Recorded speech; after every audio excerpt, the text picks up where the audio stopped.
Hi, everybody. Welcome to this week's episode. I'm Amy Collins, and I am the creator of MasterBrides.com. We are an online subscription-based service for brides to help them plan their wedding day so that they not only plan it, but they learn how to master it.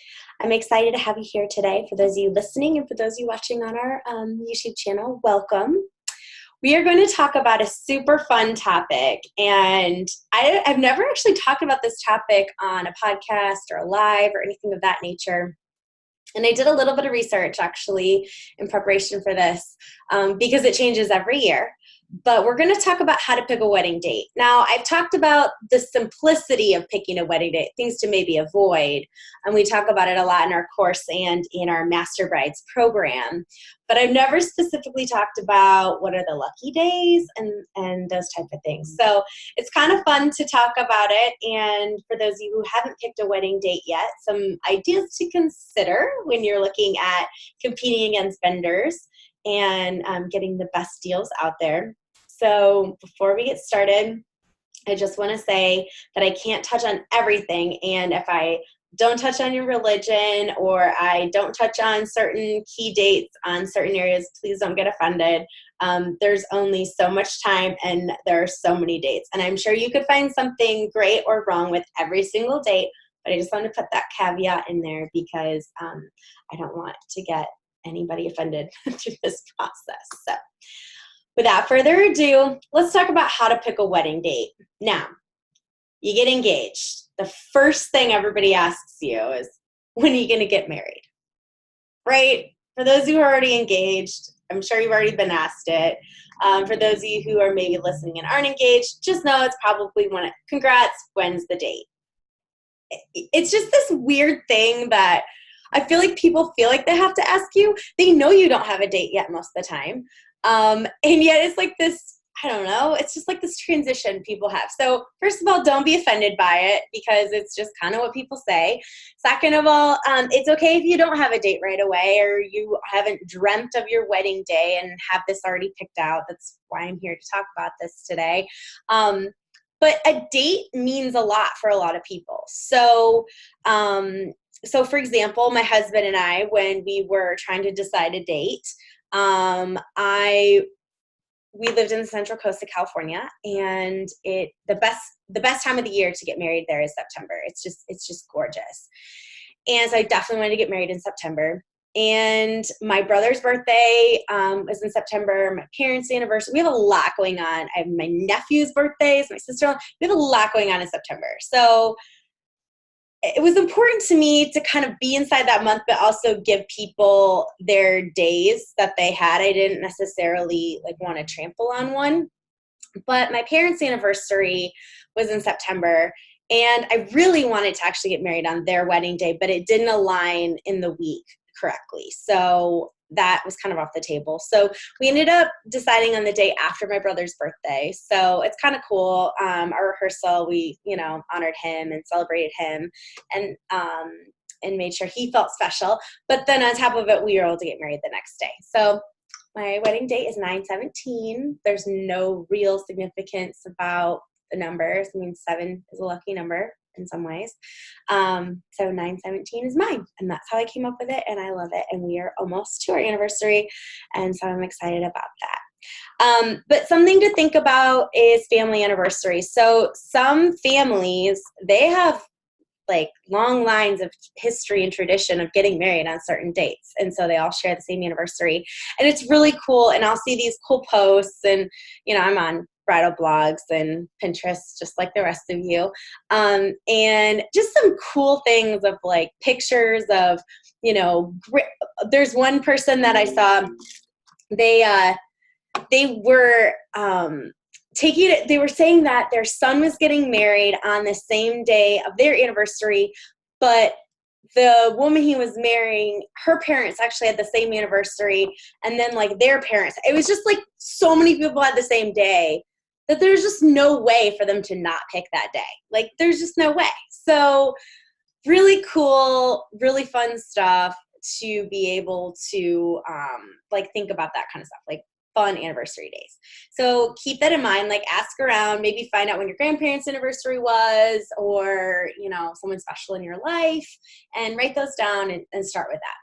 And then a couple things to think about is time of the year. So if you have a limited budget, which honestly a lot of people do, if you do, the cheapest months to get married are January, March, April, and November. That's due to off-season months for holidays and seasonal situations. Now, I will say Central Coast of California, middle to end of April is kind of where season starts, and November, you're still kind of hot in November, middle of November. So we're seeing that season expand even more out in the Central Coast for our clients out there. But for most people all over the country, you know, that might be a time that works for you. Now, if you live in Florida and it's super hot, you know, November might be a good time for you, or January if it's not too rainy.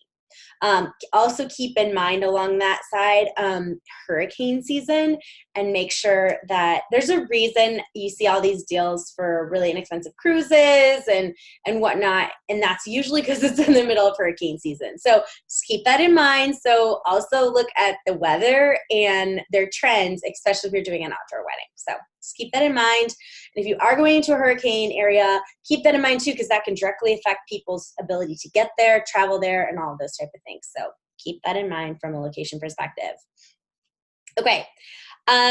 So the lucky days, so there's a couple things. So lucky days, an 8 is like a lucky day. So an 8 is an infinity, like it doesn't ever end. So that's considered a lucky day. So anything with an 8 in it, which is fun.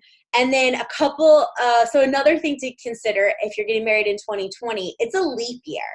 So, and crazy enough, February 29th in 2020 is on a Saturday.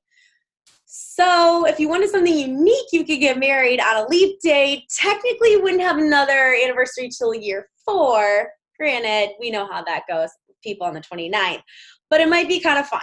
There's a fun theme you could play on that, and you probably wouldn't be competing against a lot of people, but it's kind of a cool day to keep in mind. There are 2020 brides. So the lucky days or shall we say the hottest days to get married in 2020, and I'm going to list them off. There's quite a few of them here, but I'm going to do this because we just did a bridal show and it was crazy how many girls had some of these dates. So keep in mind that if you have a popular date that I'm about to read, you may have a harder time finding vendors. So if you want the ability to negotiate with vendors, you may not want to pick one of these dates. So 1/11, 2/1, 2/2, 3/20, 4/4, 5/10, 6/20, 7/11, 8/8, 9/19, 10/10, 11/20, and 12/12. And I will say the 6/20s and the 10/10s are just, they're insane how many brides are out there. Like, it is crazy how many of you have those dates. So I would suggest if you haven't picked a date yet, you probably avoid 6/20 or 10/10. Like, you're probably not going to get a lot of deals.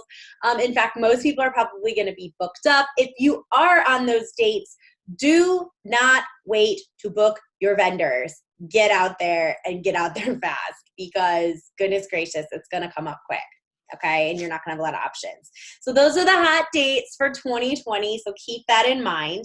And, you know, I want to talk about things to avoid. I think sometimes we talk so much about avoiding certain dates, but I think it's important to talk about this, because really sometimes it's weeding out the can't and doing what ones you can, you know. So some of the things to avoid, you always hear avoid holidays.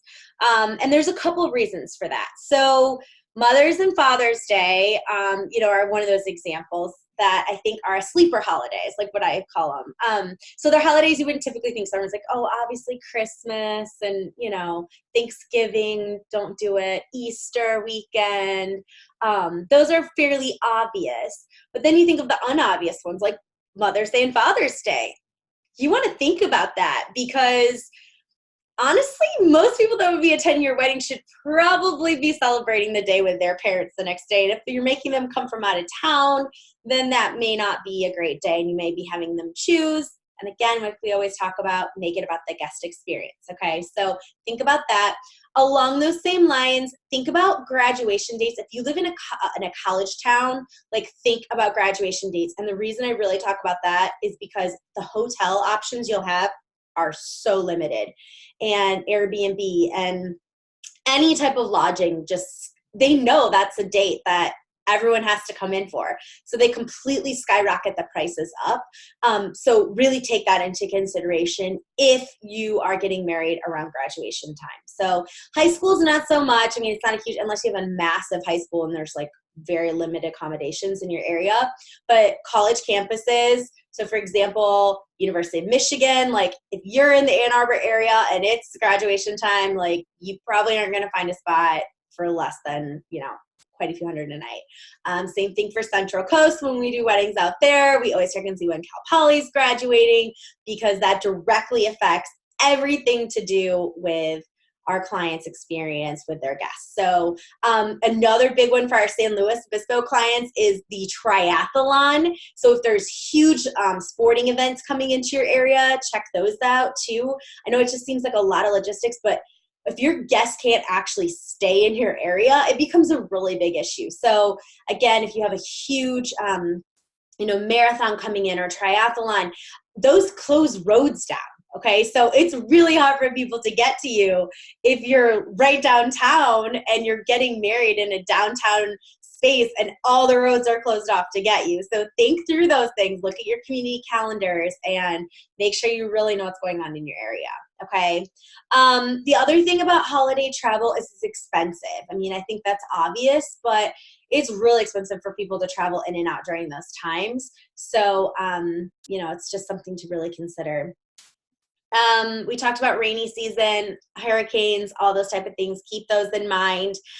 Something I just want to touch on is industry-related dates. So, for example, if you are married to a salesperson, or maybe you have a spouse or you work in sales and you want your colleagues to come, and you have like end of month close and that's the last day of the close, you may not want to do it at the end of the month or whenever your month closes, if that's the middle of the month. But whatever your sales goal ending is, like don't plan it around that. So that way your company can give your colleagues time off if you want them to be at your weddings. Keep that in mind. Same thing goes with tax season. Tax season affects a lot of people. So I would avoid any endings to tax season. So, for business people, it's in March, October, like the quarters. But definitely if you have people involved in the tax world, make sure you're conscious of tax season, because if it's coming up close to that or within a month of that, you're not going to see them. Okay. And then another one is if you're marrying someone in the events industry, you may want to stay away from dates that they could actually book something. So, maybe picking the off times like January, March, April, November may give you not only the flexibility to maybe leverage some of your industry contacts, to maybe, trade for services or something of that nature, but it also, that way they're not in a position where maybe they get a request to do like their dream event, like a massively huge event, and they're like, I'm sorry, I'm getting married that day. Like there's just can't not do that one. So maybe avoid the high peak months if you are someone in the events industry.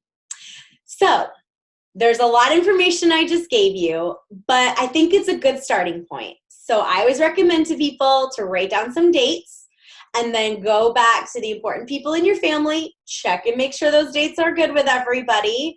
Also, keep in mind if anyone's pregnant or unable to travel right after baby, if they're siblings of yours or whatnot, or somebody you really want at your wedding, like you may have to plan around that because it's really hard. You can't travel in that last trimester for a lot of the people. So keep that in mind too. And just check it with everybody. I know it's really stressful to pick a date. But once you pick it, it's a really great feeling of relief and you're just like, oh my gosh, yes, here we go. Here comes the planning. Here comes the fun. So pick your date, be confident in it, be excited about it. And And I'm so excited for you to do that. For those of you who are ready and have your date picked, and for those of you who will have your date picked, I encourage you to jump over to MasterBrides.com and jump into one of our Bride Tribe cohorts where we help you plan your wedding from start to finish. Every month we release you data, information, videos. We bring on live planning partners. I get in there and answer your questions. And we help you plan your wedding on the leading tech platforms out there that we use with our clients so that you can take all of the vision of your day that you want, put it into the software, make sure you have all the details. We teach you how to go through everything and hand it off so that you can enjoy the day of your great dreams, whether that's to a friend, a month-of coordinator, a wedding day management, whoever you hire or whoever you set and appoint, you will know that everything that you've planned that's up in the head right now is down on paper and happens the way you want to. So until next time, thank you so much for joining me, and I can't wait to hear all about your dates. Get on our Facebook page. Tell us what those are. Join our private groups. We're so excited to have you part of our journey with your planning your wedding. We love weddings. We really, really do, and I can't wait to meet each and every single one of you. So until next time, happy planning.